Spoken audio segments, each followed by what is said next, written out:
Terima kasih Anda masih bersama kami di Kiswah TV 9 Nusantara. Pemirsa, sore ini kita membahas mengenai produksi. Salah satu aktivitas dalam ekonomi, kita bincang dalam tema kewirausahaan dalam Islam. Bagi Anda yang ingin mengajukan pertanyaan, silahkan telepon saja di line interaktif kami 0315660109 atau kirimkan pertanyaan Anda melalui WhatsApp kami di 081234952388. Ada Ning Siti Musfikoh yang akan menjawab pertanyaan Anda langsung dari studio kami. Tadi Ning kemudian 3 sifat yang belum disampaikan dari Rasulullah dalam berbisnis. Yang pertama tadi trust begitu, kepercayaan, amanah. Jadi biasa kita sebut, dan ini sungguhnya pelajaran mulai kita dari TK, Mbak Yu, ya kan? Cuman kadang-kadang karena ini sudah dari TK dianggapnya itu biasa, hal-hal yang biasa saja. Padahal itulah yang harusnya kita tanamkan dan itu kita bawa, ya, kita implementasikan dalam kegiatan kita. Nah, yang pertama adalah amanah, ya kan? Ada sidik, Mbak Yu. As-sidqu. Sidik itu artinya jujur, ya kan? Jadi apapun yang kita lakukan, yang kita ucapkan itu sama. Jadi ayolah kita gali hati kita. Bener ndak yang kita ucapkan ini dari hati kita? Kok jok-jok hati ini karo lisannya nggak sama? Ya seperti tadi contohnya Bu pedagang tadi. Masak pohon manis gitu kan? Ternyata nah, padahal harganya sudah melebihi batas dari harta yang sesungguhnya misalnya. Terus kalau kemudian ditanya, yang salah siapa, ya kan? Ya udahlah, yang salah siapa, ya mereka yang kemudian melihat ini. Nah, ayo bareng-bareng misalnya, bagaimana kemudian kita memahamkan kepada teman-teman bahwa sifat Rasul ini as-sidqu, jujur, gitu ya, amanah, trust tadi, bisa dipercaya. Kemudian ada tabligh. Rasul punya sifat tabligh. Apa tabligh itu? Tabligh itu adalah menyampaikan risalah. Dulu kalau Rasul kan bahasanya menyampaikan risalah. Artinya menyampaikan risalah itu ya dulu Rasul punya ada hari pisah gitu ya.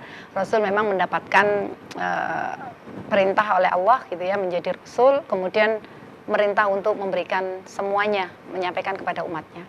Nah sekarang bahasa tabligh itu kan kita sudah nggak ada lagi menyampaikan orang yang menyampaikan Rasul kan kepada kita, dan kita sudah tinggal membaca ada Al-Qur'annya, ada hadisnya, kemudian ada ijma, kiasnya.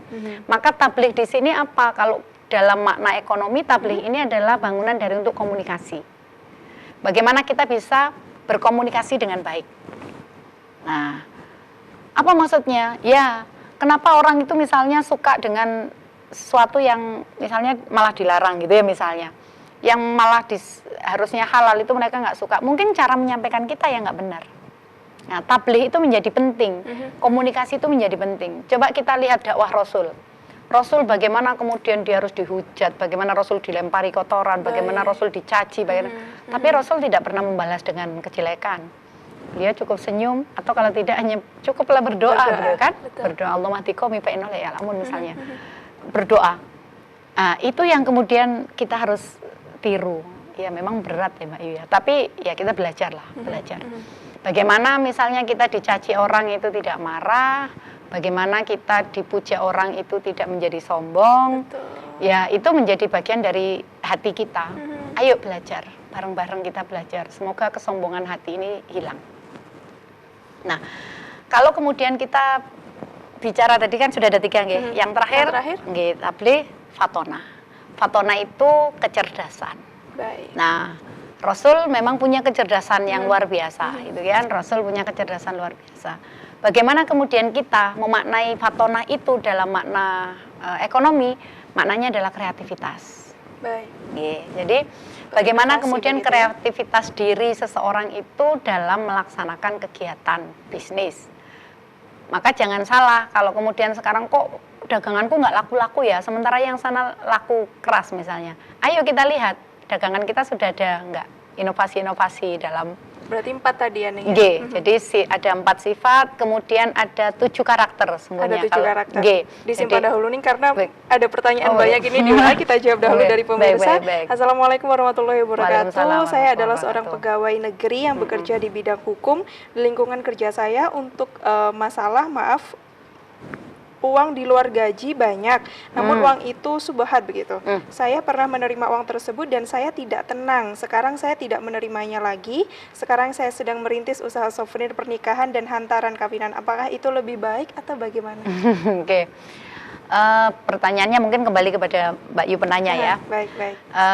Yang tadi syubhat tadi itu syubhat dalam makna gimana? Artinya jenengan memang benar-benar tahu bahwa itu bukan halal gitu, nggih?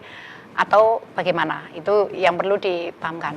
Kalau memang menurut jenengan dia memang benar-benar syubhat itu karena kita nggak tahu sumbernya dari mana kita ini. Ya kalau misalnya kita nggak tahu sumbernya dan ini ya sudah memang nggak diterima itu menjadi baik gitu ya. Atau jenengan terima tetapi kemudian jenengan berikan lagi lah misalnya di masukkan di masjid atau apa untuk pembangunan itu monggo. Tapi kalau memang jenengan sudah ragu benar-benar ragu tidak ini ya memang nggak perlu diterima. Nggak perlu diterima. Terus bagaimana dengan usaha jenengan misalnya di souvenir selama itu tidak mengganggu atau mengurangi jatah waktu jenengan bekerja di kantor jenengan, maka itu tidak apa-apa.